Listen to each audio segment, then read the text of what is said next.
Hi, it's Kathy here, and I'm welcoming you to my Kathy Loves to Scrap channel.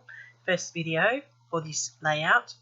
It's called Bin Chicken, and it was made using the formula from the CraftIQ challenge on Facebook, where I had to use the Moodboard, some silver, a stencil, hexagons, some sequins, a punch, the use of vellum, and there was a bonus in the twist for 7 clusters, which I have included in this layout.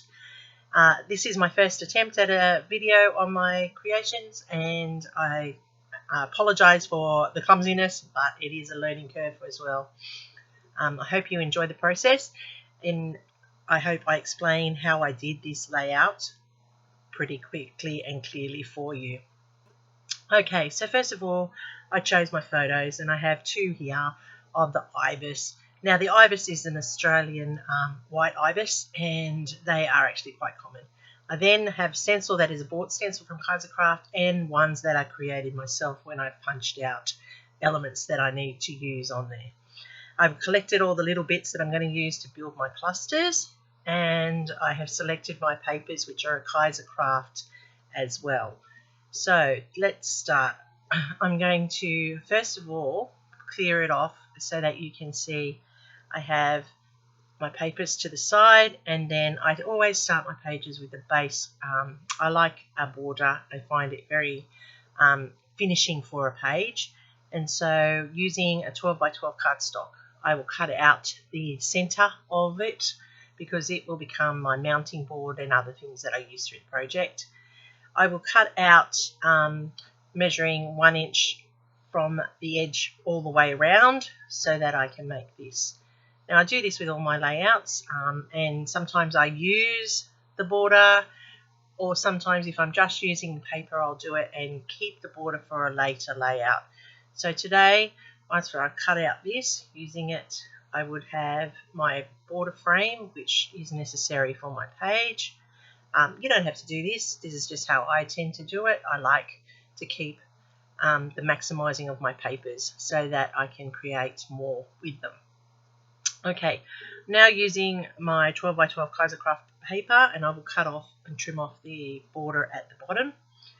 This is an older paper, but I like it. It gives that feel from the mood board of the rope and the summer colours and the texture. Using the punch, I'll cut out the edge of this page so that I can use it for my detail along, and also meeting the criteria of using a punch. So I've cut out the border of that one. I then am going to now use that page, and as it's double-sided, I'm going to use it to create 2 panels for my page. And this one here is just 3 inches wide, and I'm just going to cut off about 1/4 to 1/2 inch, depending on how big a border you'd like, from the 12-inch length.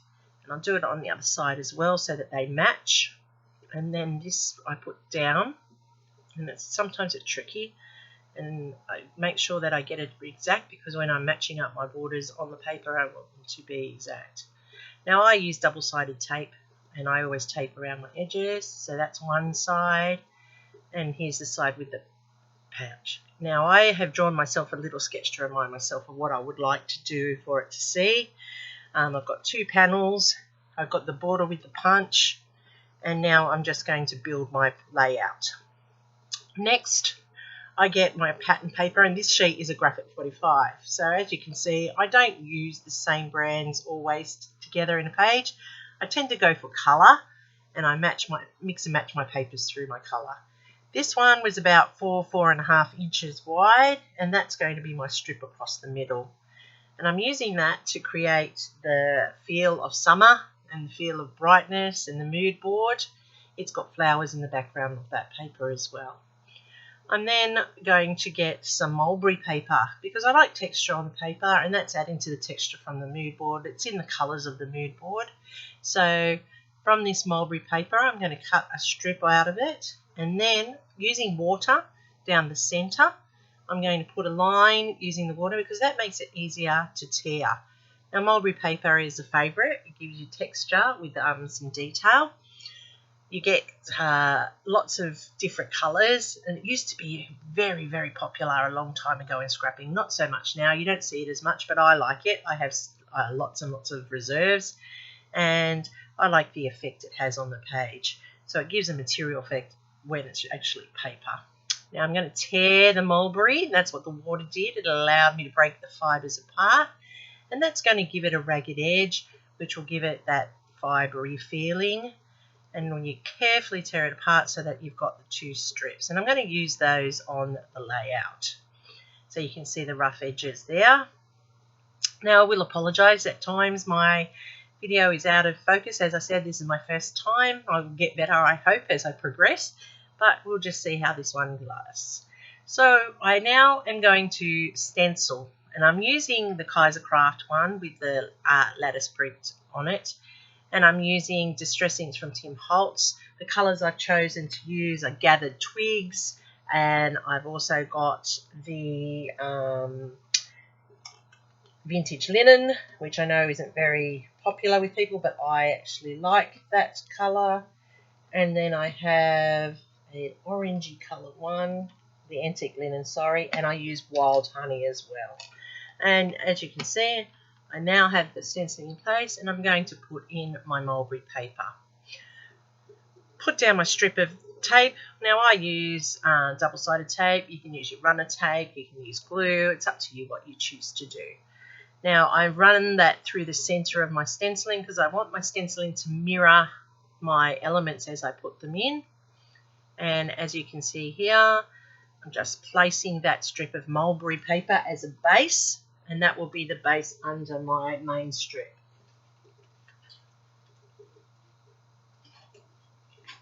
Okay, I'm now going to ink using the Wild Honey to distress the edge of my page to give it a lift.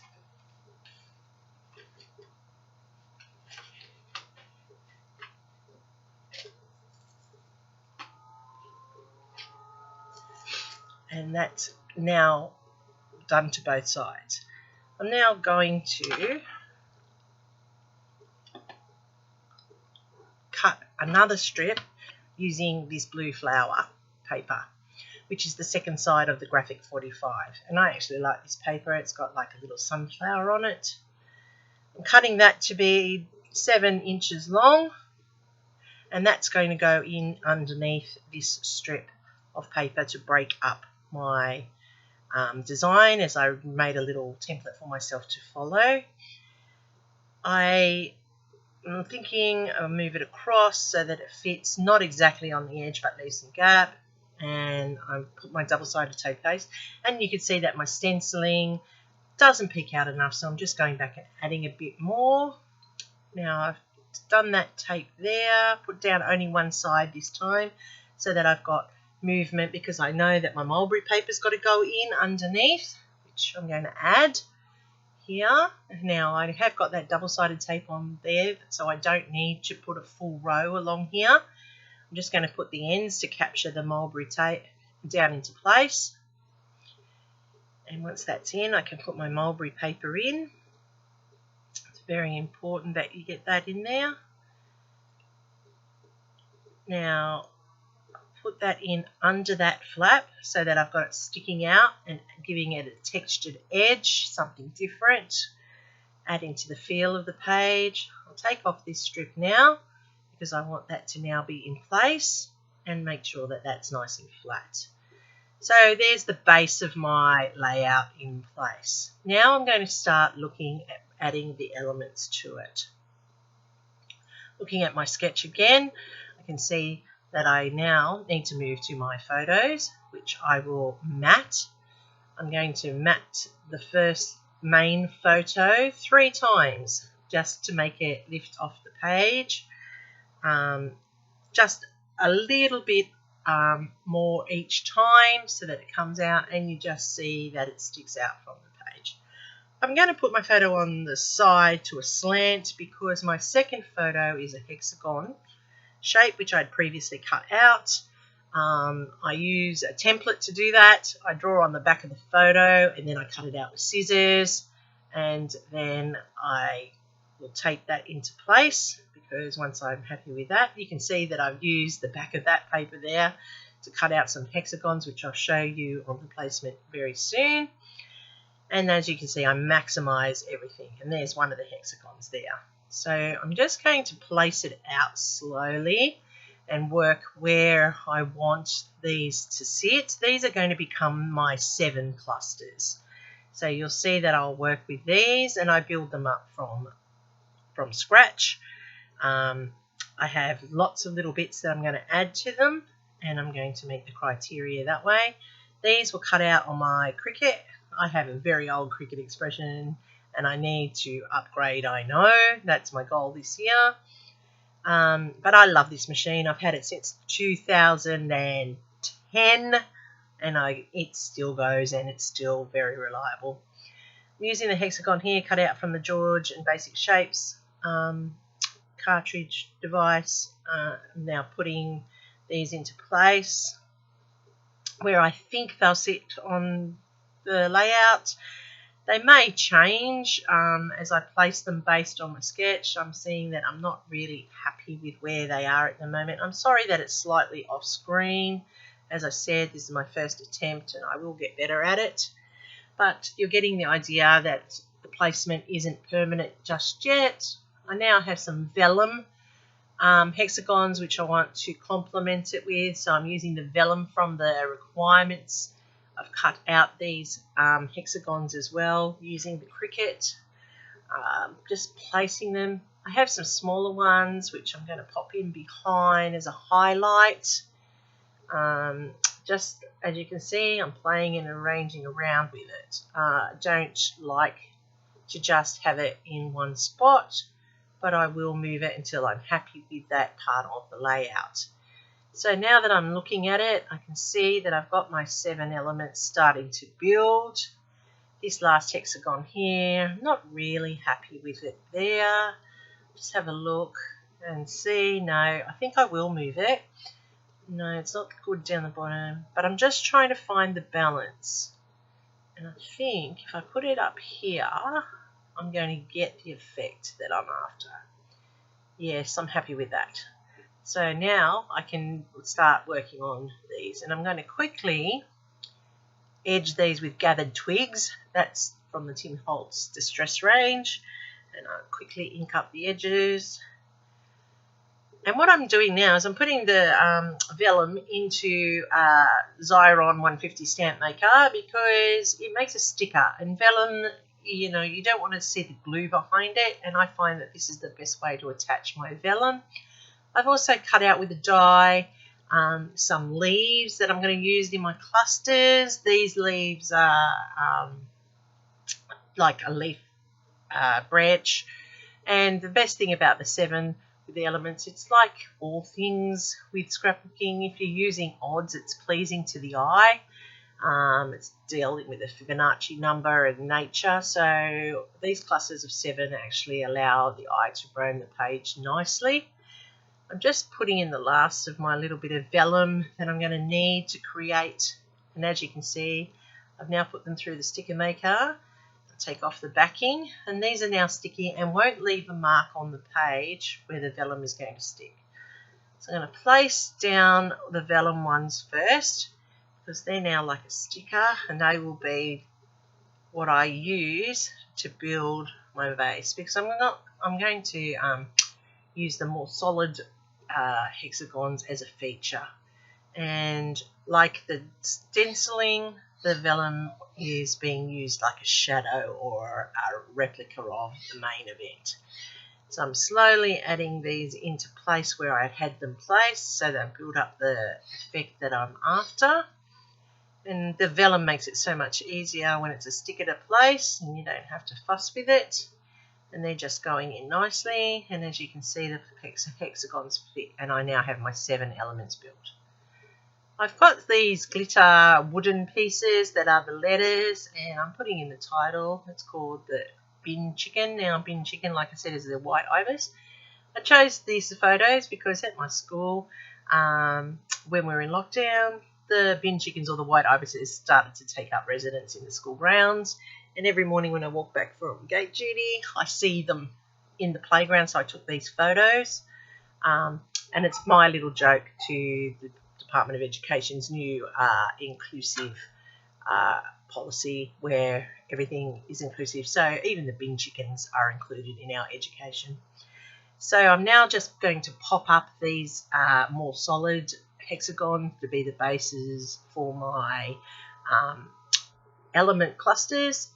So I've got the hexagons. I now have vellum in there. I've used the Moodboard, which has the texture through the paper. I've used my punches to create the border, and also in my elements you'll see that I have used the punched as well. These are my hexagons, and I'm now using the tacky glue to just put down some dollops so I can add my first round of flowers, and they're little tiny flowers that I've punched out, little retro daisies. And then I'm going to add some little punched out birds to build the effect of the birds from the page. So each of my clusters are building up. They have the vellum and leaves behind them, so that it is carrying through the nature theme. I'm now adding in my silver sequins. Now silver is one of the requirements, and so is sequins, so that's how I've gotten silver into it. And then I'm going back with some gold sequins, and I'm adding some more into each of the spots where I feel needs a little bit more detail, and I do apologise that it's slightly off centre, so you won't miss the full details. Now I'm going around with pops of colour, and I'm putting in little pops of colour as the centres of my flowers, and then you'll see I'm also adding dots of pops of colour into the hexagons. I always faux stitch a border that looks plain, so I'm adding these in there, and I use a bronze pen on this page, so that's adding the glittery effect. I like to faux stitch, it gives a bit of doodling, and then I added in the date of these photos. Now I'm adding in the journaling, which talks about what a bin chicken is, how it's now become a very big Australian icon, and how it's part of the inclusive education at my school where we include everybody. They are considered a bit of a pest now, but you know, I've always had a bit of a soft spot for the old ibis, and I thought this was a good topic for this page. Just putting that into place, and I'm going to add the last bit of sequins, which are more the goldy, orangey, and complementary to the page. So I have my silver sequins in place, and you can look at my sketch. I now have my element clusters in there. I have the added one there.